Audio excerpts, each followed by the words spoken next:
Governor, you'll be appearing before the Republican Platform Committee. What points will you stress? Well, I appear in two capacities. Number one, I'm going to appear on behalf of the Republican governors, and in that case, I'm going to discuss federal-state relations. I'm going to point out ways in which the federal government and state governments can make more effective use of the ability of the states to make a real contribution in meeting our present problems. I think there's things that state governments can do to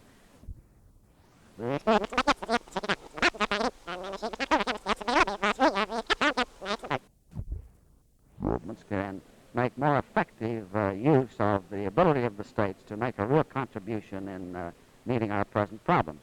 I think there's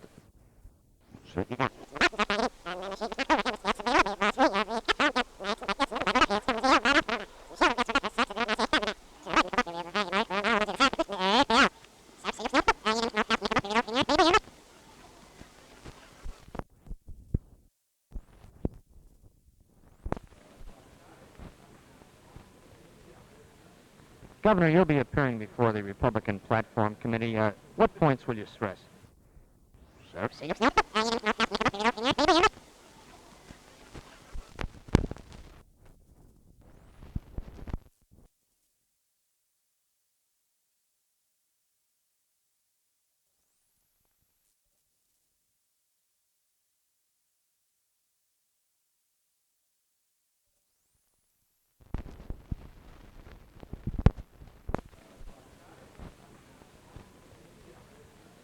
Governor, you'll be appearing before the Republican Platform Committee. What points will you stress? Well, I appear in two capacities. Number one, I'm going to appear on behalf of the Republican governors, and in that case, I'm going to discuss federal-state relations. I'm going to point out ways in which the federal government and state governments can make more effective use of the ability of the states to make a real contribution in meeting our present problems. I think there's things that state governments can do to put themselves in a position so they can be more effective. One of the things we've done in Michigan is to get a new constitution to strengthen state government and local government. Now, in addition, I expect to appear as a delegate to this convention, a Republican, and in that statement I expect to discuss the need for corrections in our national economic policy, both in the industrial collective bargaining area and also in connection with our agricultural programs. Furthermore, I'm going to discuss the need for international economic development programs that will be more effective than our current programs of foreign aid. In addition, I'll touch on civil rights and extremism and the need for a constitutional amendment in connection with legislative districting and several other problems. Governor, do you feel this 1964 platform will be as progressive as the 61? Well, this remains to be seen. As far as I'm concerned, we shouldn't retreat. We have to build on the basis of the 1960 platform and the 1962 statement of principles.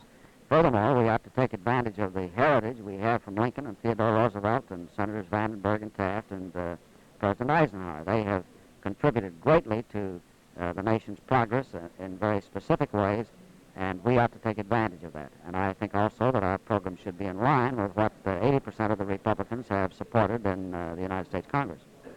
Will you support the nominee of the convention? Well, I certainly expect to continue to work hard to make the Republican Party all it can be, and I'm going to concentrate very diligently in winning Republican victories in Michigan. Governor Rockefeller just several hours ago seemed to indicate that Senator Goldwater has this thing just about sewed up. What is your feeling? Well, I think that it's a little premature. Of course, I've been concerned about the platform and its importance as a first step in meeting the needs of the nation at this time. And after all, the primaries and what's happened up to this point is much like spring training in baseball. The main game hasn't actually started yet. Sometimes baseball games are won in the first inning, and sometimes they're won in later innings. Governor, you're a favorite son candidate of your delegation. Do you think this will go through 2 or 3 ballots, or what do you see? Well, as I say, I'm not undertaking to keep abreast of that aspect of the situation as much as I am the need for a platform that will offer the people of this country a program and a positive program of what the Republicans will do to meet the needs of the nation. One more point. There's been a story out of Germany that Senator Goldwater gave in an interview that a Republican cannot beat President Johnson. I don't know if you've heard that report. I just wonder what comment you might have. Well, you'd have to ask Senator Goldwater about that. Apparently he's the one that made the statement. Thanks very much, Governor. Right.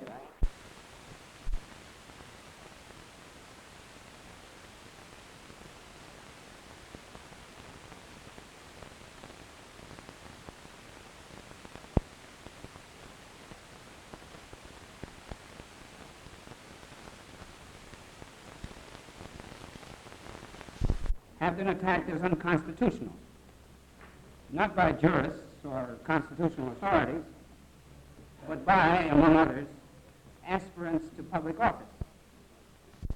Legislation.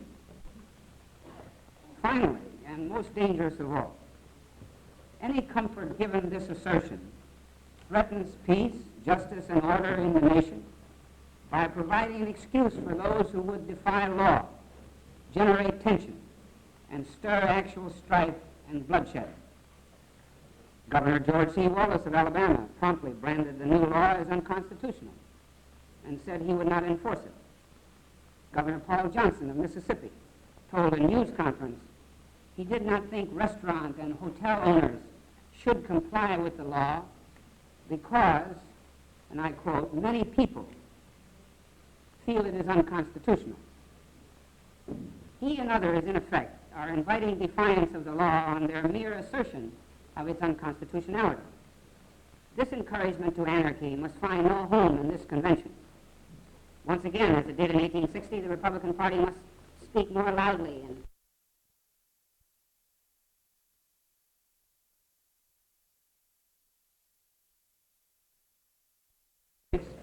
that at some future time the United States Supreme Court will set aside the convictions. They realize full well what we should realize, and that is that justice so long delayed is justice denied. What we are witnessing is no less than a form of nullification, a new form, this time cloaked and disguised as the enforcement of law and order. The significance of such abuses must be understood.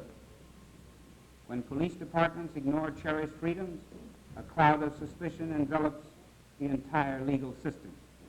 When courts ratify these abuses, the individual is often helpless. The security of all is threatened when a few lose respect for the law. It appears obvious, Mr. Chairman, from the sickening blueprints of the perversion of justice which events in recent years have spread before the country, that intervention by the federal courts is required. Accordingly, we recommend, first, those arrested for merely exercising their rights must be allowed to resort to the federal courts to secure release upon reasonable bail pending trial. Two, federal law should make state, county, and city governments jointly liable in damages for the misconduct of their officers. For the rare award of a civil judgment is now a hollow one, since individual policemen seldom have the funds to satisfy court awards. Three, uniform standards for criminal defense should be set in the state courts, including the matters of bail and defense counsel. Four, senatorial courtesy should not be permitted to dictate the appointment of men to the federal bench who show little or no respect for the rights of individual citizens under the federal law and the Constitution, which they are sworn to uphold. The phrase, personally obnoxious,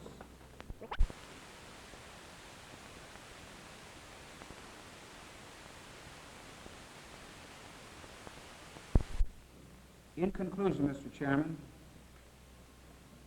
the Republican Party was born out of the struggle against human slavery and out of its support of human rights. Because of its dedication to these principles, it was barred for many years as an effective political force in the states of the old Confederacy. In recent years, there has emerged a movement toward a genuine two-party system in the South, a development welcomed by all thoughtful Americans. It would be an irony if this development were to be furthered by abandonment of the very principles upon which the party was founded. We have been exceedingly disquieted, therefore. Well, Senator Scott, I cannot, of course, offhand speak for all the organizations represented. I would say from my knowledge of many of them, and I know their leaders and their board members, that such a pronouncement, if it were all in the platform on civil rights, would not be satisfactory. I can say emphatically for my own organization that we would not consider it a satisfaction of the present-day needs, merely to assert that the law is here and will be duly observed. There is time for... Well, I'm sorry, I've just suggested it.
Ma'am, can we clap you a second? Yeah, we're trying to put a light in the Okay, right. We're trying to make a show, right? Yeah. Are you moving your location? Yeah, we're...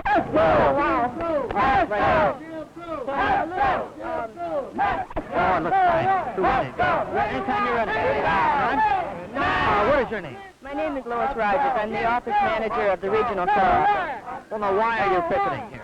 We're testifying before the platform committee today of the convention, bringing forth certain demands which we expect to see fulfilled, and we're demonstrating to show the public, to bring the attention of the demands to the public. We're passing out leaflets among the crowd so they'll know what's going on. Well, what specifically do you want? We're asking for a full, complete, and immediate enforcement of the Civil Rights Bill that was just passed. We're asking for the denouncement and repudiation of the congressmen and those members of Congress who voted against the bill.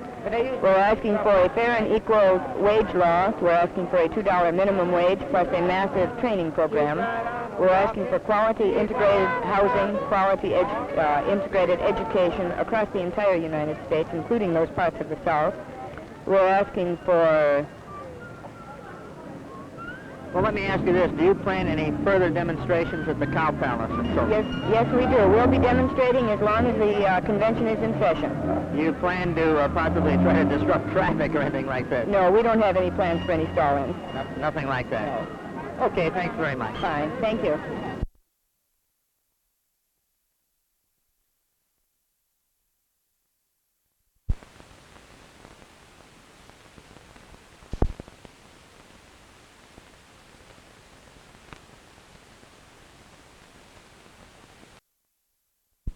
With the passage of the new Civil Rights Bill, many are already asking, what more does the Negro want? Will demonstrations continue? No single answer can be easily given to these questions, since any answer depends upon the degree of compliance and the extent to which the economic conditions of the Negro are improved. In this connection, I would like to suggest that the matters now requiring the most urgent attention and consideration of this committee and of the Republican Party as a whole are as follows. 1, compliance with the newly enacted Civil Rights Bill.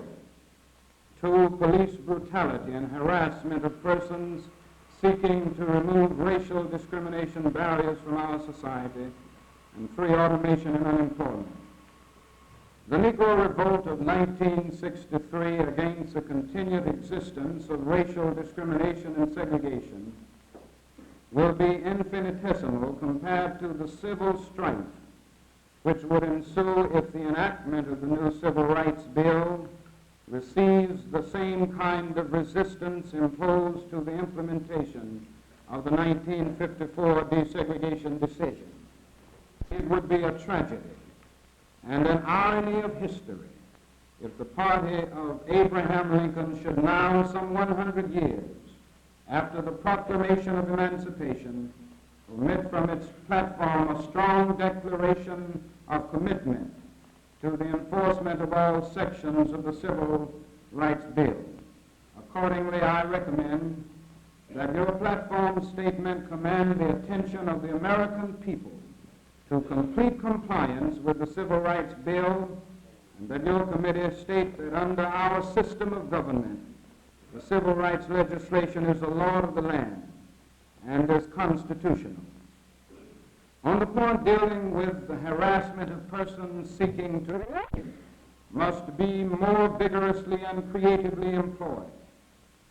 In view of the instances of murder and brutality which have occurred in Mississippi, the recent disappearance of 3 civil rights workers in that state, the unsolved bombings of Negro homes in Louisiana, Mississippi, Alabama, including the infamous murder of 4 Negro girls attending Sunday school in Birmingham in September 1963, Negroes are justifiably asking if our government is capable of gathering intelligence information in a matter of hours from all parts of the world, and has been able successfully to maintain a constant intelligence of the United States Communist Party and other subversive groups, is it not also capable of maintaining a surveillance of the terroristic groups and persons subverting the Constitution of the United States by arson, bombings, and murder of civil rights workers? In the light of the above consideration, therefore, I urge this committee of the party of Abraham Lincoln to make it unmistakably clear to all Americans: first, the exercise of the right to vote shall be vigorously safeguarded by the creative use of the executive powers of Title 10, Section 333 of the United States Code. And two, the Republican Party recommends the use of every power at the disposal of the FBI to expose the activities of vigilantes and white citizens' councils seeking to terrorize and intimidate Negroes from exercising their constitutional rights. Now for the matter of automation, and that they can afford to exercise that right. The struggle for rights is at bottom a struggle for opportunities. In asking for something special, the Negro is not seeking charity. He does not want to languish on welfare rolls any more than the next man. He does not want to be given a job he cannot handle. Neither, however, does he want to be told that that is no place where he can be trained to handle it. So with equal opportunity must come the practical, realistic aid which will equip him to seize it. Giving a pair of shoes to a man who has not learned to walk is a cruel jest. Today, special measures are needed to alleviate the economic conditions of Negroes and all other persons in a family unit which earns less than $3,000 a year. During World War II, no amount of gold could provide an adequate compensation for the exploitation and humiliation of the Negro in America down through the centuries. Not all the wealth of this affluent society could meet the bill. Yet a price can be placed on unpaid wages. The ancient common law has always provided a remedy for the appropriation of the labor of one human being by another. This law should be made to apply for American Negroes. The payment should be in the form of a massive program by the government of special compensatory measures which could be regarded as a settlement in accordance with the accepted practice of common law. I am proposing, therefore, that just as we granted a GI Bill of Rights to war veterans, America launch a broad-based and gigantic Bill of Rights for the disadvantaged, our veterans of the long siege of denial. I am specifically proposing that the platform of the Republican Party include an endorsement and support for the broad plan of such a bill. The Bill of Rights for the disadvantaged would immediately transform the conditions of Negro life. The most profound alteration would not reside so much in the specific grants as in the basic psychological and motivational transformation of the Negro. I would challenge skeptics of justice that America, in dealing creatively with the task of raising the Negro from backwardness, should also be rescuing a large stratum of the forgotten white poor. A Bill of Rights for the disadvantaged, applicable to white and Negro families alike, with annual incomes of less than $3,000, could mark the rise of a new era in which the full resources of the society would be used to attack the tenacious poverty which so paradoxically exists in the midst of plenty. The adoption by this convention of the civil rights plank which we herewith submit will reaffirm the great American tradition of equality of opportunity. It will do more. It will rid our nation of the notion that the color of a man's skin determines